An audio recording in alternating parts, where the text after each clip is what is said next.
We are faced with a world where the sun disappears for months on end, and the cold becomes a tangible enemy, capable of killing faster than any axe.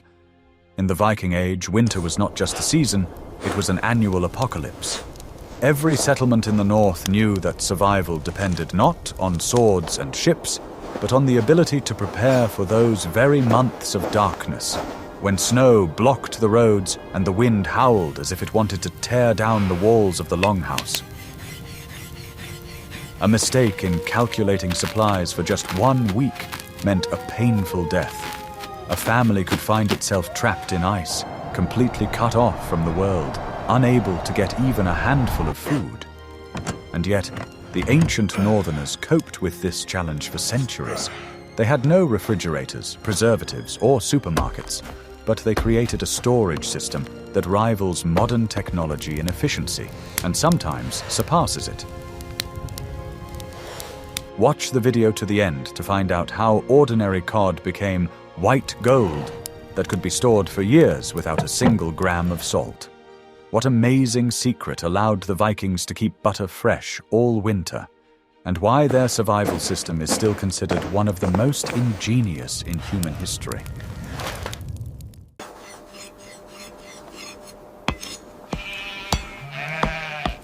What if I told you that the Vikings' main battle took place not on the battlefield, but in the dark barn of his own estate?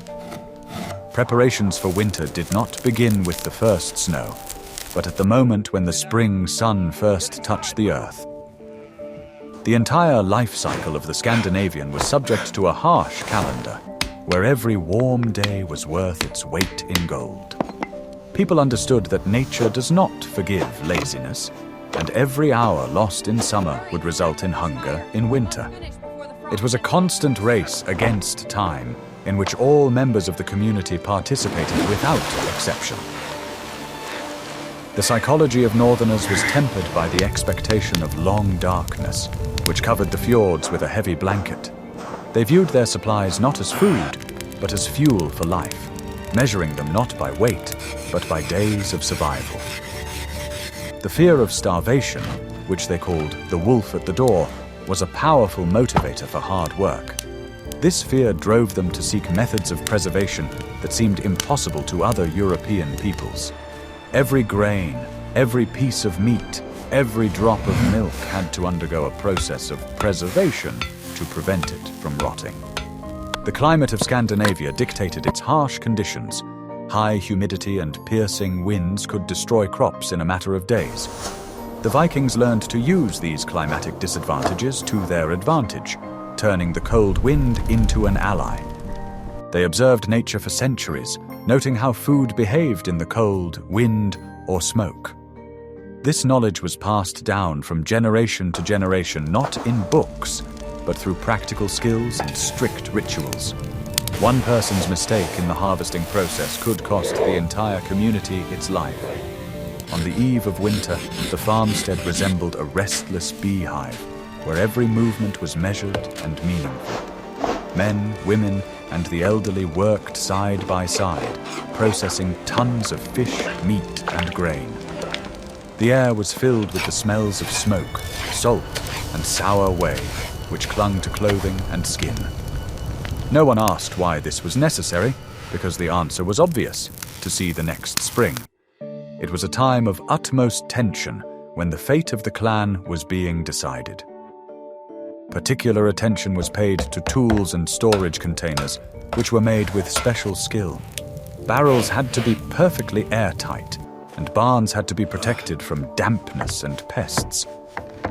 Carpenters and coopers were valued as highly as the best warriors, because the preservation of supplies depended on their work.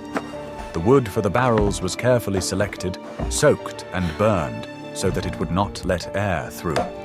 Every crack in the wall of the storeroom was filled with moss and clay with maniacal thoroughness. In this struggle for resources, there was no room for pity or sentimentality.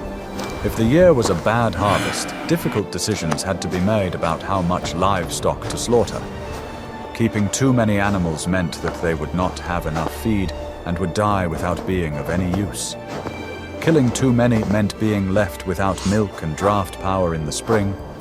This balance of life and death hung in the balance every November.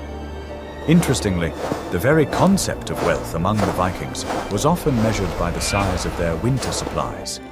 A man whose barns were bursting with dried fish and smoked meat had real power and influence. He could throw feasts, support his družina, and help his neighbors in exchange for their loyalty. Food was a currency more reliable and valuable than silver or gold. Silver cannot satisfy hunger on a polar night, but dried meat gave strength to wield a sword. The winter months turned the estate into an isolated fortress, cut off from the outside world by snow.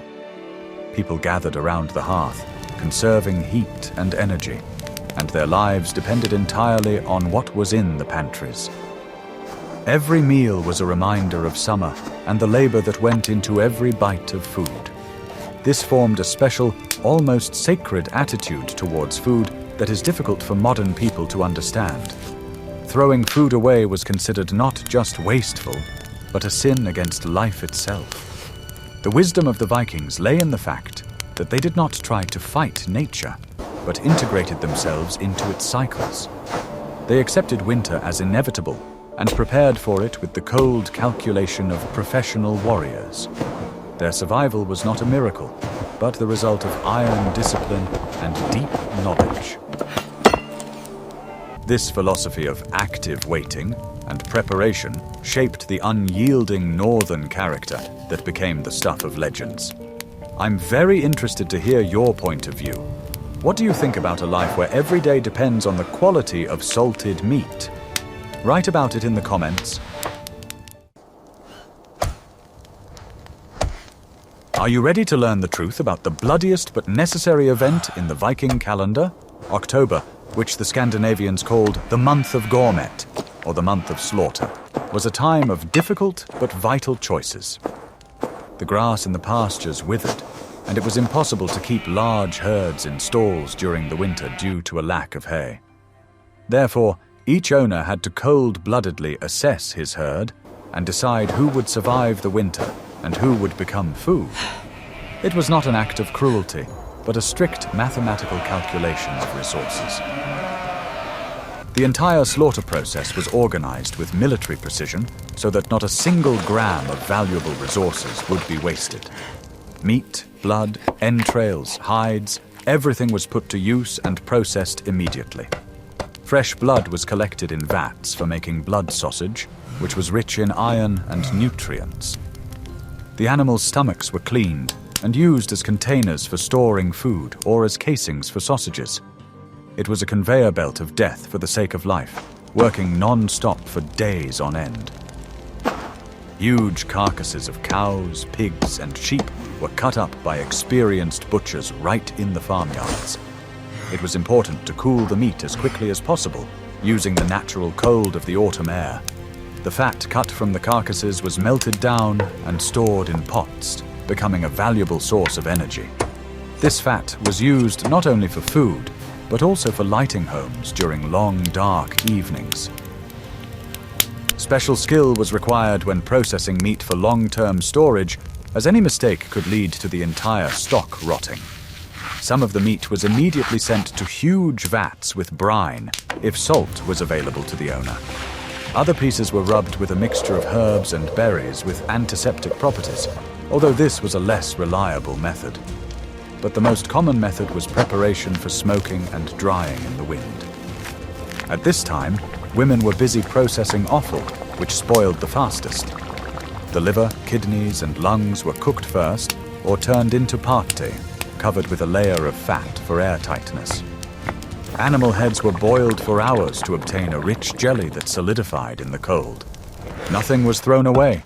Even bones were chopped up to extract the nutritious marrow or used to make glue. The animal skins were immediately cleaned of fat and meat, stretched on frames, and treated for tanning. They were used to make warm clothes, shoes, and blankets, without which it was impossible to survive the cold. The wool from sheep sheared before slaughter was washed, combed, and spun to make thread for winter weaving. Every part of the animal was turned into a tool for protection against the cold. This period was also a time of feasting, as fresh meat was abundant and could not be preserved in its entirety. The community gathered together to eat their fill before a long period of restrictions and salty food. It was a celebration of abundance on the brink of the abyss, a last burst of satiety before winter. People ate for the future, accumulating a layer of fat, just like the nature around them. The sounds and smells of the slaughter month carried far into the surrounding countryside, marking a turning point in the year. It was grim but necessary work, requiring physical strength and psychological resilience. The Vikings saw it as a sacrifice for the future, understanding their responsibility to their families. The ability to slaughter and butcher properly was valued no less than the ability to wield a battle axe. After the work was completed, the yard was thoroughly cleaned, and the barns were filled with rows of hanging carcasses and shelves with pots. Silence fell, and the master could look with satisfaction at the fruits of his labor, knowing that his family was provided for. This feeling of security was the main reward for the bloody work of October. But how exactly did the Vikings store these mountains of meat without refrigerators? In the next chapter, we will reveal the secret of the architecture that saved lives. And what do you think? Could modern farmers cope with such a volume of manual processing in a couple of weeks? Want to know the secret of a building that was more important to the Vikings than the royal banquet hall? We are talking about the bure, a special food storage facility that was the heart of the farm's economic life. This structure was designed with a single purpose in mind: to create the ideal conditions for preserving food in a harsh environment. The Vikings were not only sailors, but also ingenious engineers when it came to protecting their most precious treasure: food. The quality and quantity of their supplies determined whether a family would survive the long winter, especially in the north, where harvests were often meager and completely dependent on the weather. The main feature of the bure was that it was often built on stilts or large stones raised above the ground. This solution allowed the room to be separated from the damp soil, which could retain moisture even in summer.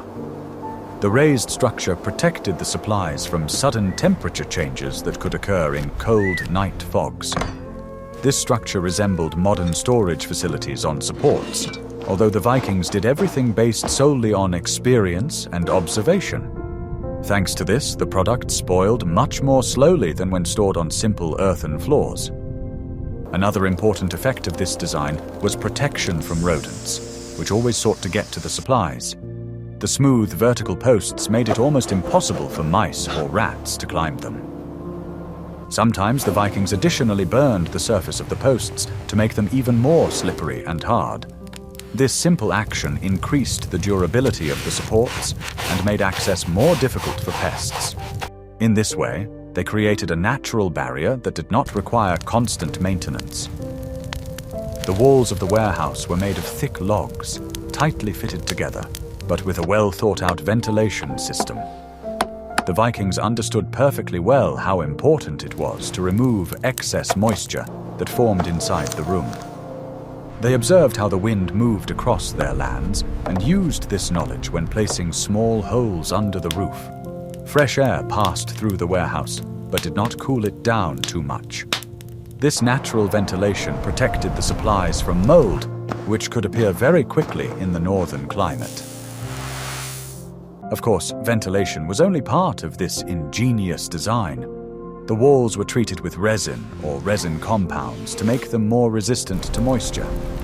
The resin prevented microcracks from forming, through which cold and damp could penetrate. In some regions, birch bark was used, which was placed between the logs for additional insulation. This allowed food to be stored even during the spring thaw, when buildings often began to sweat.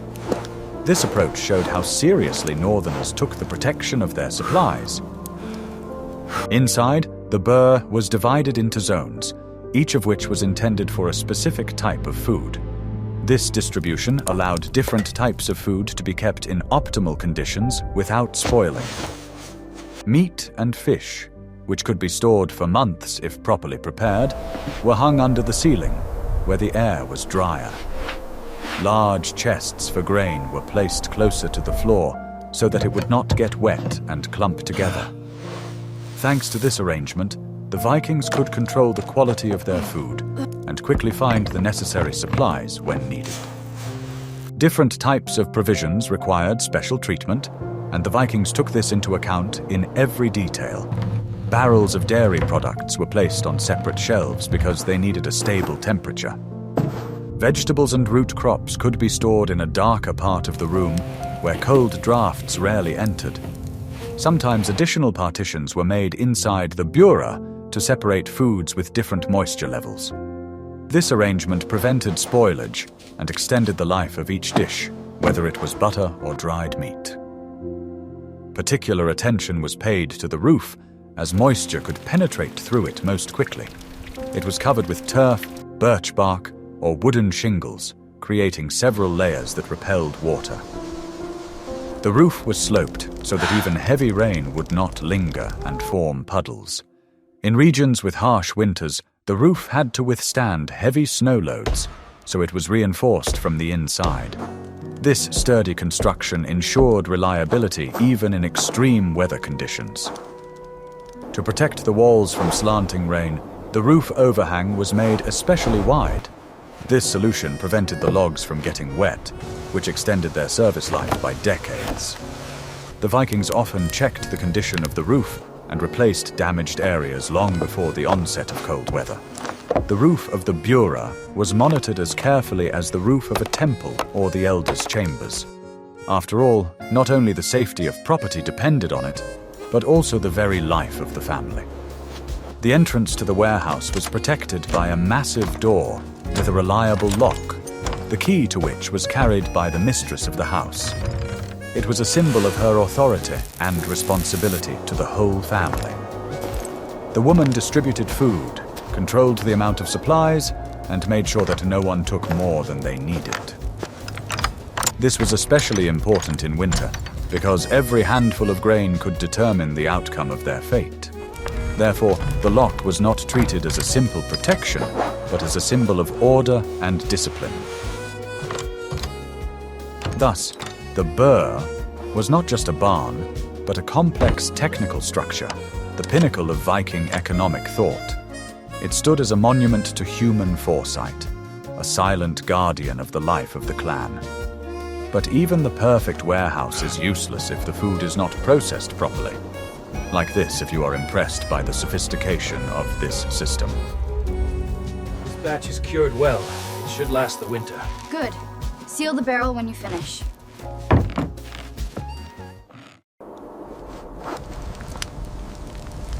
Guess how long it took to create a piece of meat that could be stored for years without spoiling? The answer lies in the ancient art of smoking, which the Vikings perfected. The smokehouse was not just a place to prepare food, but a veritable chemical laboratory of the era. Here, in thick clouds of acrid smoke, perishable flesh was transformed into a long-lasting product. The smoking process was based on removing moisture and impregnating the meat with substances contained in the smoke. The Vikings knew that smoke from different types of wood had different effects and flavors. They preferred to use juniper, birch, or alder, which had strong antibacterial properties. Coniferous species with a large amount of resin were used less often, as they made the meat bitter. The meat was hung high under the roof of special smoking huts, or in the upper part of a longhouse.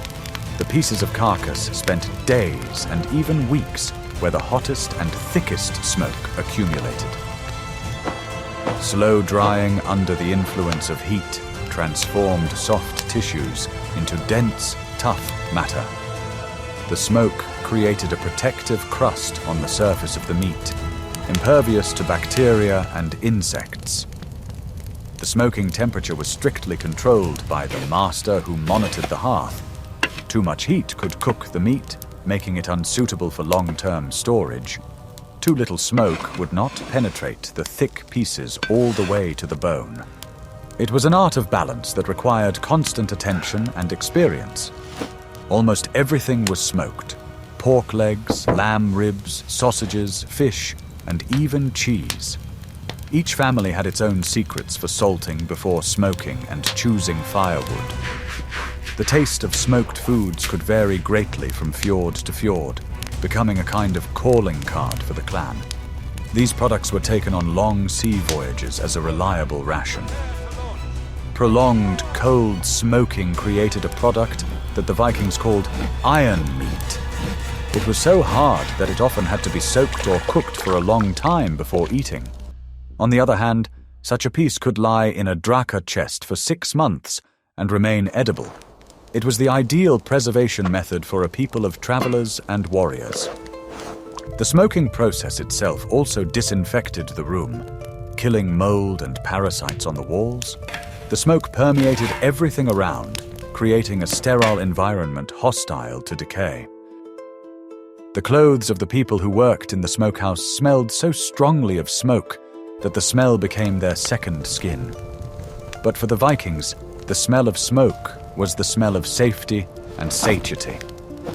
The Vikings also used smoke to preserve grain, slightly drying it before storing it in chests. This killed insect larvae and removed excess moisture, preventing sprouting or rotting. The technology was universal and applied to all types of organic matter. Smoke was the most accessible and cheapest preservative in the north. Interestingly, the hearth in the center of a dwelling also functioned as a passive smokehouse. Items hanging from the ceiling, tools and supplies were constantly smoked, which prolonged their life. Vikings lived in smoke from birth to death, and this was the key to their survival. But smoke was not the only way to preserve food. In the next chapter, you will learn how the icy wind turned fish into stone that could be chewed for years. How tasty do you think such food was compared to modern smoked sausage? For the Vikings, cod was not just a fish, but a strategic resource they called white gold. It provided people with food during the long, cold months and enabled them to trade with distant lands.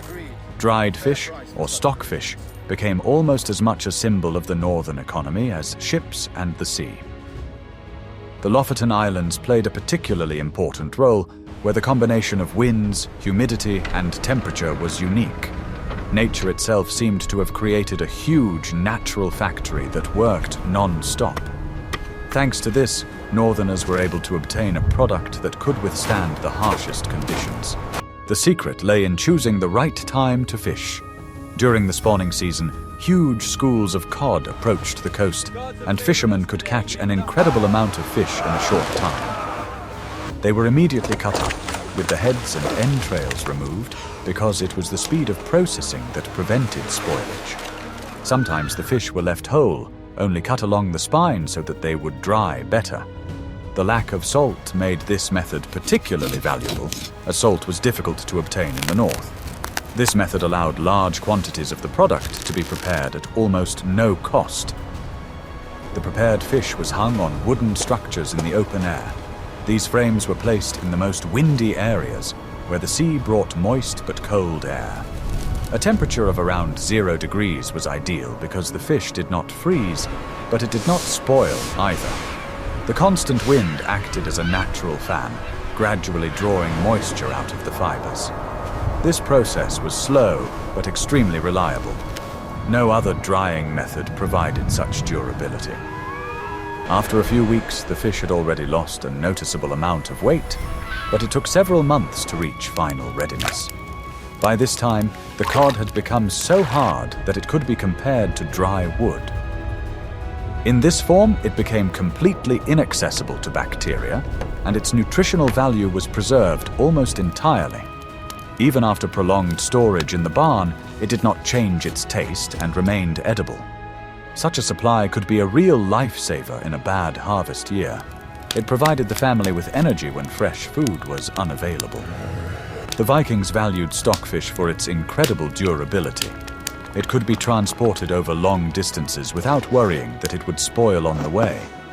The dry product took up little space and was light, so it was easy to take it to sea. During long expeditions, it became the main source of protein. This made stockfish the ideal companion for sailors. It was more reliable than most other types of food. To eat dried cod, it first had to be softened for a long time. First, the fish was beaten with wooden mallets to break down the tough fibers. Then it was soaked in water or sour milk until it became soft again. This could take several days, but the result was a rich and nutritious product. After soaking, the fish was used to prepare simple but hearty dishes. They were suitable for cold climates, where the body constantly needed energy. The Vikings ate stockfish with butter because the fish itself was almost fat-free. The butter provided the extra calories needed to keep the body warm. This was especially important in winter, when the frost could be very severe. The combination of dried fish and thick oil helped to maintain strength during hard work. This diet was simple, but very effective. It helped people endure the stresses they had to endure every day. Fish waste was not wasted either. The skin could be used as additional fuel when firewood was scarce. Sometimes it was fed to livestock in difficult times when there was not enough feed. Cod heads were dried separately and ground into flour, which was added to soups for thickness. This flour was a useful addition that improved the taste of dishes. The Vikings did not throw anything away. It was part of their culture of survival. The export of stockfish played a huge role in the development of the northern lands. The fish was sold to England, European countries, and even some areas of the Baltic. Trade expanded the influence of the Scandinavians and gave them access to necessary goods. High-quality stockfish could be exchanged for silver, fabrics, weapons, and grain. Thanks to this, many jarls and kings strengthened their power. Fish became the basis of wealth for entire regions. With the development of trade, stable sea routes appeared. They connected Lofoten with the major markets of Europe and made the northerners important participants in international trade. Merchants sought to purchase northern dried cod because its quality was unmatched. Such trade relations strengthened political ties and helped the Vikings expand their influence. Fish brought not only wealth, but also respect. Thus, stockfish became part of diplomacy. Even today in Scandinavia, you can see the same fish racks as in ancient times. People continue to use a time-tested method that has remained almost unchanged. It is believed that it is the natural conditions that make the product so unique. Modern fish processors are simply repeating what their ancestors did centuries ago. This shows the incredible resilience of this tradition.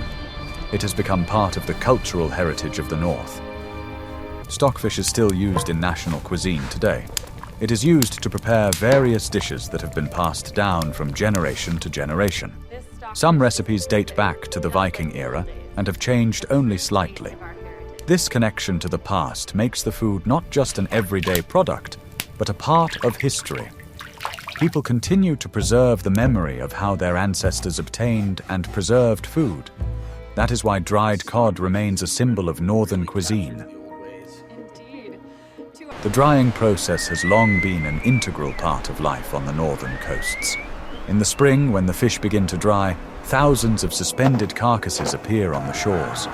The sight is reminiscent of a scene that could have appeared 1,000 years ago. The wind, sea, and cold work the same way they did in the Viking era. People only control the process, but do not interfere with nature. This is what makes stockfish unique. Despite the simplicity of the method, its success requires a deep understanding of the climate. If the spring is too warm or too wet, some of the fish may spoil. Therefore, fishermen closely monitor the weather and adapt the process to its changes. Sometimes the position of the frames has to be changed to improve air circulation. This approach requires experience and observation. It makes the craft almost an art form. Storing stockfish was also an important part of the process. It was stored in dry barns, protected from moisture and rodents. Under such conditions, the fish could be stored for several years and remain edible. This allowed people to build up reserves in case of crop failures or difficult winters. Such reserves became a guarantee of stability for families and entire communities. They helped people survive hard times. But if fish was dried without salt, how were other foods handled? In the next chapter, you will learn the truth about salt. Are you ready to learn the truth about why salt was more valuable than silver to the Vikings? Unlike in southern countries, where salt could simply be collected on the shores of drying estuaries, in the north, its extraction was a titanic task. There was not enough sun for the seawater to evaporate naturally. Therefore, salt had to be boiled down, burning huge amounts of wood, which made it a luxury item. Due to the high cost of salt, the Vikings could not afford to simply cover meat with it, as was done in other regions. They used the wet salting method, or used seawater boiled down to a high concentration.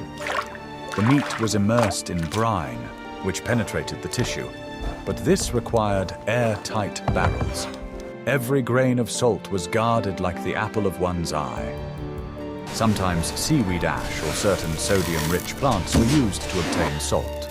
This black salt had a specific taste and color, but it served its purpose of preservation.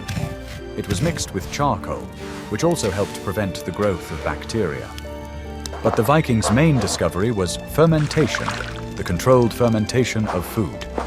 Instead of trying to kill bacteria with salt, they created an environment where beneficial lactic acid bacteria could multiply. Meat and fish were placed in barrels with whey left over from making cheese. Lactic acid reliably preserved the product, preventing it from rotting. Such food acquired a sharp, sour taste and a specific smell that could shock an unprepared person. But for the Vikings, it was the taste of security. Fermented shark, hakel, or pickled fish were delicacies available all year round. These products were also rich in vitamins that saved people from scurvy. The Vikings also used earth pits to store vegetables and some types of meat. The products were layered with straw and buried in cold ground, where a stable low temperature was maintained. The lack of oxygen slowed down the decomposition process. This was the prototype of the modern cellar. Pickling in vinegar was less common, as wine vinegar was an expensive imported commodity. Instead, very sour beer or fruit infusions were used. Wild apples, berries, and herbs were added to barrels of meat, creating a complex bouquet of flavors and preservatives. The lack of salt in large quantities shaped the unique flavor palette of Scandinavian cuisine. It was sour, smoked, dried, but rarely salty in the modern sense. This flavor was a taste of adaptation to harsh conditions. Salt only became widely available with the development of trade, but the old methods of preservation remained in the culture. They became part of the identity, reminding people of a time when survival required ingenuity. Do you think you could get used to sour meat for the sake of survival?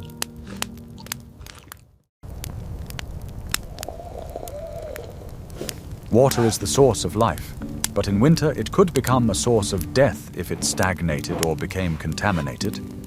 It was difficult to store clean water for months, as it quickly went bad. Therefore, the Vikings turned grain and honey into drinks that did not spoil and provided a huge amount of energy: ale and mead.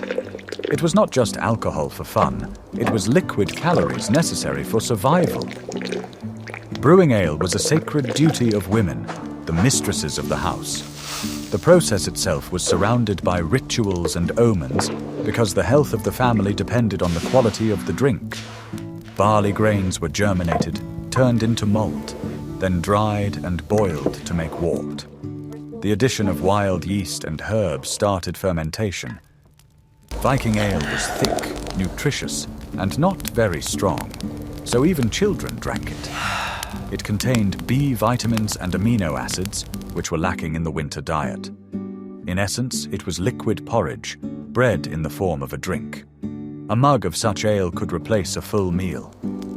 Mead was considered the drink of the gods and nobility, as honey was an expensive product. It was made stronger and sweeter by adding berries and spices. Honey was an excellent natural preservative, and mead could be stored for years, only getting better. It was drunk at feasts and on special occasions to lift the spirits. The drinks were stored in huge oak barrels in the coolest part of the house or in the cellar. The tightness of the barrels was carefully checked, because sour beer meant the loss of precious grain. Ale was a currency. It was used to pay fines, reward guests, and make offerings to the gods. In winter, when food supplies were running low, ale helped to maintain strength and warm people from the inside. Warm ale with spices was the best remedy for colds and melancholy. It stimulated the blood and gave a feeling of fullness, tricking the stomach. It is important to note that the Vikings knew the secret of eternal leaven. They kept a stick of yeast from the previous brew, passing it down from generation to generation.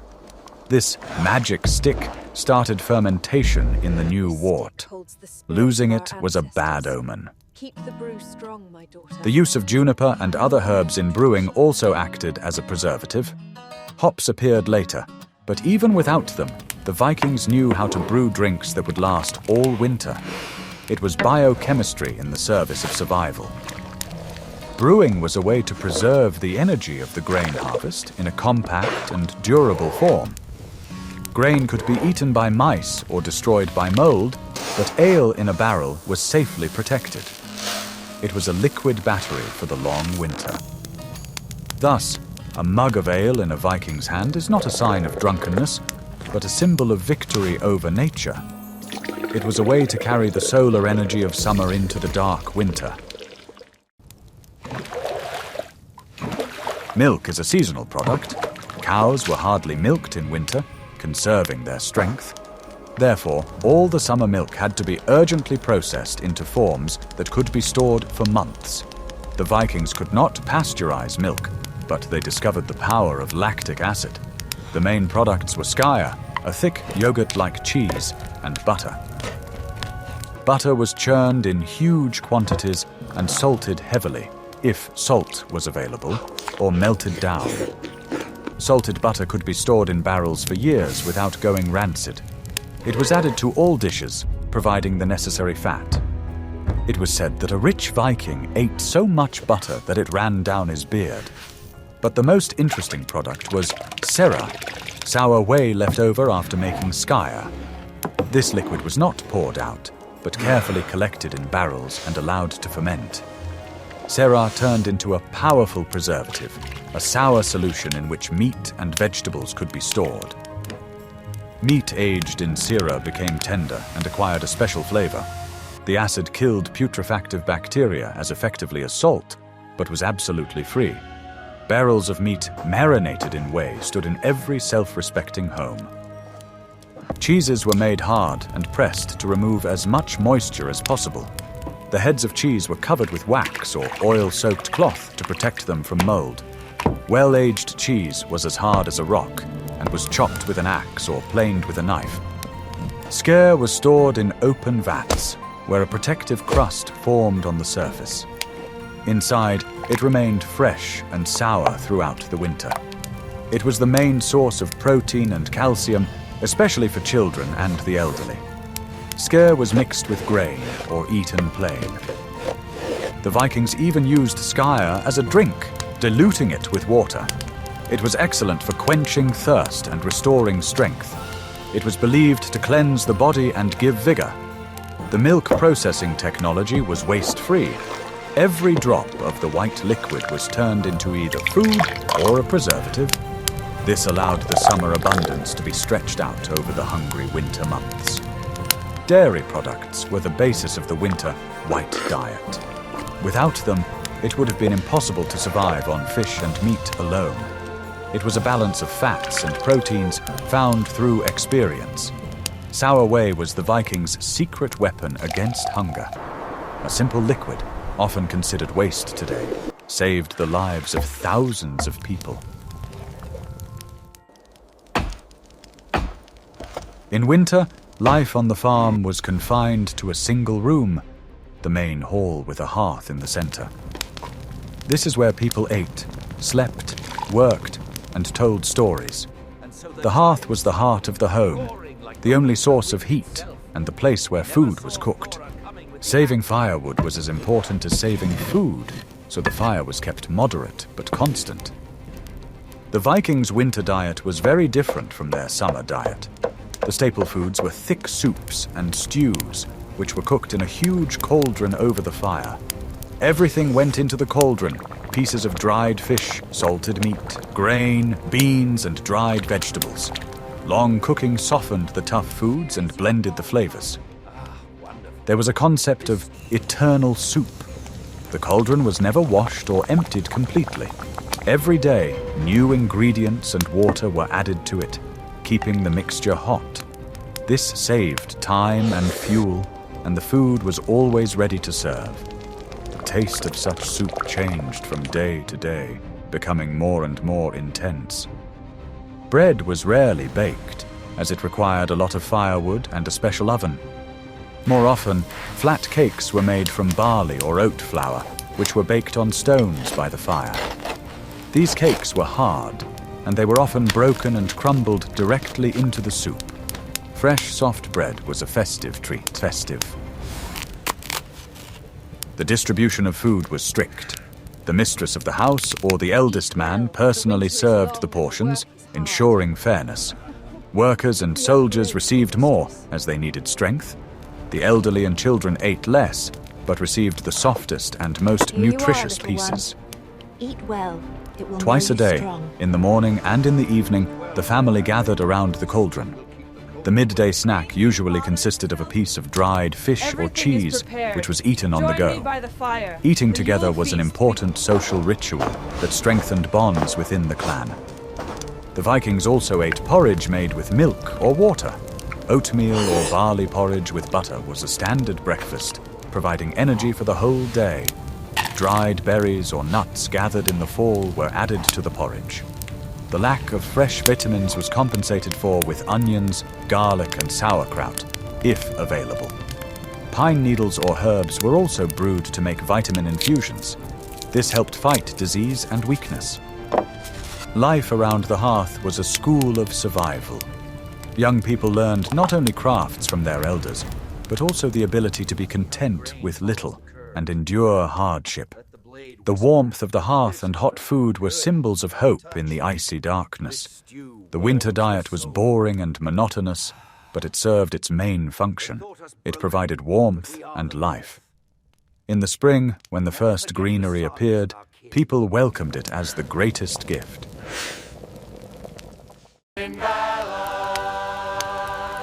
The audio is characterized by the sounds of a celebratory feast. The hardest test of winter was the darkness, which weighed heavily on the psyche. To keep from going mad from the endless night, the Vikings needed light and celebration. The middle of winter, the time of the winter solstice, was marked by the great festival of Yule. It was not just a feast, but a magical act designed to turn the sun back toward summer. The most cherished reserves were opened for Yule. A special Yule boar was slaughtered, and the best barrels of beer and mead were saved. It was a time when thrift took a back seat. People had to eat their fill to show the gods and themselves that life goes on. The feast lasted several days, sometimes up to 2 weeks. All this time, a huge hearth burned, in which a massive Yule log was burned. The fire was supposed to dispel the evil spirits of darkness. People gathered in large groups, visited each other, and exchanged gifts. Fresh meat on the table in the middle of winter was a miracle. It symbolized victory over death and hunger. The blood of sacrificial animals was sprinkled on the walls of the house and the participants of the feast, blessing them for the coming year. It was an act of connection with the forces of life. Yule was a psychological release. After months of strict economy and hard work in the dark, the opportunity to relax, drink, and eat was vitally important. It gave people the strength to survive the second, most difficult half of winter, when supplies began to dwindle. During the festival, oaths were sworn on the sacred boar or the Jarl's ring. Men planned summer expeditions and negotiated alliances and marriages. Life looked to the future, despite the snow outside the walls. Yule traditions were steeped in the symbolism of the return of light. Round cakes symbolized the sun. Evergreen fir branches symbolized life that does not die in winter. The Vikings created their own world of light inside the longhouse. When the holiday ended, harsh everyday life and strict economy returned. But hope already glowed in people's hearts. They knew that the sun had turned toward summer and the worst was behind them. Yule was the culmination of the Vikings' survival system. It combined the material, food supplies, and the spiritual, faith and hope. Without this holiday, surviving the winter would have been much more difficult. The Vikings conquered winter not only with salted fish, but also with the strength of their spirit, their ability to enjoy life even in the heart of darkness.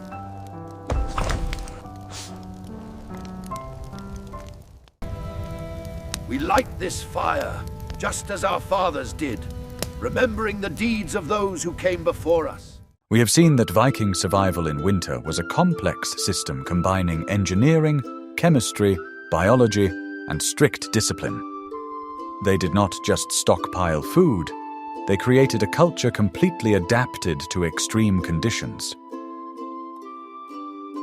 From building ventilated barns to fermenting in whey, every decision was dictated by centuries of experience fighting death.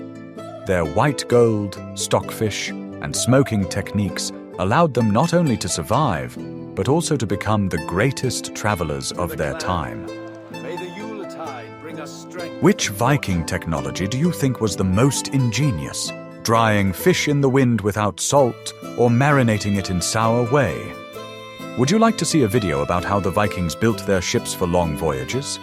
Write your ideas in the comments and be sure to subscribe to the channel so you don't miss out on new dives into history.